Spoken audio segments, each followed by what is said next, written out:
Hindi palusot sa parusa ang kongresista na nakunang nanonood ng sabong habang nasa plenaryo.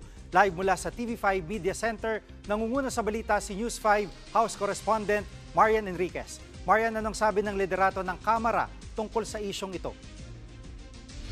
Wala pang nakakayag ang mismong liderato ng Kamara tungkol dito. Pero siniguro nung mismong bagong chairman ng House Committee on Ethics na si 4Ps Party List Representative JC Abalos na hindi nila babaliwalain itong ang issue nung panonood ng sabong sa cellphone ni AGA Party List Representative Nicanor Briones. Sa ngayon ay binubuo pa nila yung mga miyembro ng komite at mag-a-adopt pa sila ng rules. Umaasa nga si Abalos na sa madaling panahon o sa lalong madaling panahon ay magkukonvene na nga itong komite para matalakay na nila kung may maghahain man ng ethics complaint sa Kamara. Pakinggan natin itong pahayag ni Chairman Abalos. Kung may pagkakamali po, meron po tayong tamang paraan ng pagwawasto.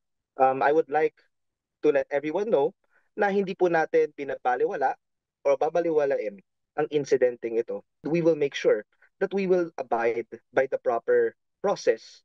We can't afford to right a wrong with another wrong. At Marian, may tugon na ba rito si Congressman Briones?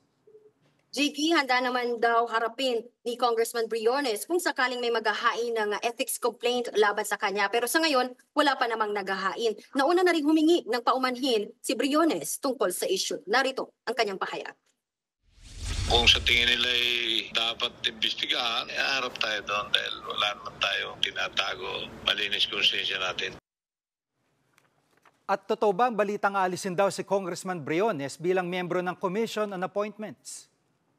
Sige, hindi pa nga kumpirmado yan. Sa katunayan, wala pa naman talagang inilalabas na pangalan o inaanunsyo kung sino-sinong mga mambabatas yung magiging bahagi o miyembro nga nitong Commission on Appointments. Sinabi nga rin ni Tingog Party List Representative Jude Asidre at ni Congressman Abalos na hindi pa po napag-uusapan o wala pang diskusyon tungkol dito. Ayon naman kay Briones ay makikipagpulong siya, makikipag-usap siya sa liderato ng Kamara sa susunod na linggo sa Lunes. Pero nanindigan siya na hindi raw siya nagsusugal.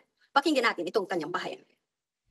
Kung ano man maging kapalaran natin dito at sa nangyayari, ay bahala ng Diyos sa atin. Medyo parang hindi makatarungan, pero wala naman ako magagawa. Hindi naman totoo yung paratang sa atin na tayo nagsusugal sa habang nagpuputuhan kay Speaker. Hindi naman tayo binigyan ng pagkakataon na tanungin. Balik sa'yo, Jiggy. Yan ang ulat ni Marian Enriquez.